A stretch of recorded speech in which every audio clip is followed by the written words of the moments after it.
And joining us now to discuss the crypto markets and why she's not necessarily so negative, at least for the short term, is none other than Katie Stockton, old friend. She's not old. She's actually very young, but founder and managing partner of Fairlead Strategies, old friend of mine, founder and managing partner of Fairlead Strategies. Welcome back, Katie. Thanks, Lawrence. Good to be back.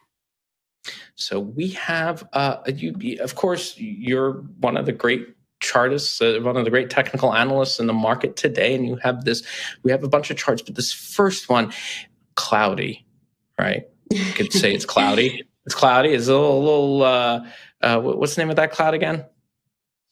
It's the Ichimoku model, and I think better called cloud in the US. And I think you're right, it is cloudy. And when price is below that cloud or the shaded area in the chart, you can trust that a downtrend has a hold. It's not the best for market timing purposes, but it does remind us of the prevailing trend over different time horizons. So the cloud is relevant on the weekly chart, but also on the daily chart of Bitcoin. And so that's how we're driving resistance levels. Yeah, so if for the kids playing at home, we're looking at this. Looks to be a weekly chart going back to 2020, and nonetheless, you see kind of a support level at 20. We bounced off of that, and it's going right into the resistance at 30. We didn't quite make it above as we saw that short-term chart.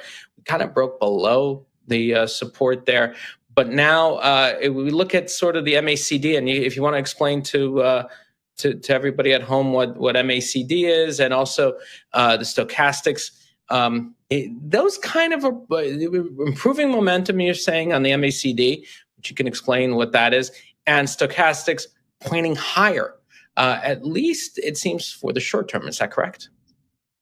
That's right. So the short-term momentum has been to the upside behind Bitcoin and other cryptocurrencies for the most part, and yet it's within the context of that downtrend. So we've been more conservative in our approach.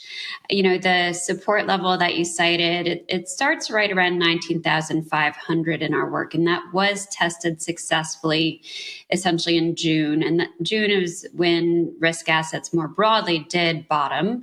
So that was sort of helped by the broader environment. And the relief rally that we've seen, it still does technically have a hold. And you can see that by the stochastics pointing up. You can see that by that cross up in the MACD indicator, which is a gauge of momentum. And yet there is, beyond what you're seeing on the weekly chart there of 30,000, there's an interim level that's shorter term in nature, also based in the cloud, of about 25,000, nicely right at a very round number, which is psychologically significant at times. So we're watching 25,000 as initial resistance, above which we could turn our attention to that 30,000. We wouldn't get terribly excited about a breakout above 25,000, even though it would suggest that the relief rally can continue, because Bitcoin still does exhibit negative long-term momentum. So if we were to look at the monthly chart with those same indicators, you'd see they are pointing lower. And that's what the context that we need to evaluate these short-term moves in. Now, of course, we also have to put Bitcoin in context of other currencies. And the big one, of course, is ETH, Ethereum, Ether. Ethereum network is going through this change to proof of stake from proof of work. There's a lot of excitement there. And we saw a big drop recently, around early July, a big drop of the price of ETH, of the price of Bitcoin relative to ETH. So what are we looking at here? I mean, this is, you're seeing just a complete. This isn't good for Bitcoin relative to ETH. It's good for ETH, but not Bitcoin, right, correct? Right. Yeah, so we've gotten real outperformance, as you mentioned, from Ether relative to Bitcoin. And in part, we think it's driven by the news, but also by the risk on environment that we've had now for a few weeks. It's really been pronounced, I'm sure, because of the news. And yet, when you look at the ratio, and also if you kind of compare that against the Bitcoin dominance index, that shows that these ratios and measures have support nearby. So we're expecting maybe maybe not in the next few days, but in the next few weeks for that Bitcoin to Ether ratio to discover support and ultimately see a relief rally, which would then, of course, mean that Bitcoin is taking the baton back in terms of relative performance.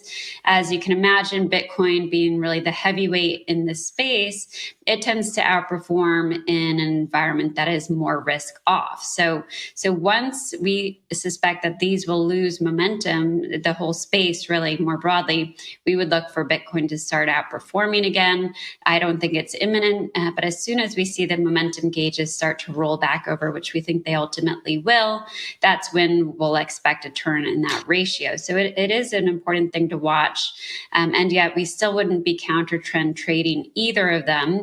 In terms of Ether, the short-term bias is still bullish because it's through that minor resistance. In fact, it's through the equivalent of 25,000 for Bitcoin. But the upside seems very limited to us just from an overbought, oversold perspective and looking at the momentum. We also still have a pretty high correlation between Ether especially and the equity market. And that high correlation tells us that they're being treated collectively as a risk asset. Yeah. And with that, because we're bearish on the equity market, we think that there is some risk to the downside. Well, nonetheless, we just flashed. It seems a little prematurely here, but nonetheless, it was the Bitcoin dominance index, and that kind of spoke to what you were saying before about sort of like the short term. At least a decline in Bitcoin relative. It shows a decline in Bitcoin relative to the overall crypto market, and I would assume some of that or a lot of that has to do with the rise of ETH, but the other alts as well. Relatively speaking, over the past few weeks, but you see it kind of. It looks like from that chart that it might be coming to an end, or at least hitting some sort of support. In which case it's a struggle for it to break below that. In other words, Bitcoin's rise relative to other assets might be coming soon, correct? Yeah. And I think the point is that there is support, but also, it's really seen a very, very steep down move in that ratio and in the Bitcoin dominance index. So I would say that further suggests that support should ultimately be discovered. We'd be on the lookout for signs of downside exhaustion in relative terms for Bitcoin, but then in absolute terms, signs of upside exhaustion. And that can come in the form of short-term downturns and things like that MACD indicator on the daily chart, which we're starting to see more and more of.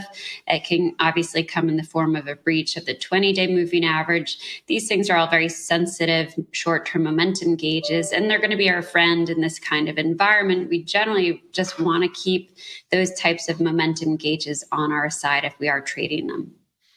So, Katie, just to kind of wrap it up here, but how does one play this market right now? How does one play Bitcoin, at least for the short term? You think that at 25,000 they should be a little bit cautious about buying more, or should they? What do you think they should do?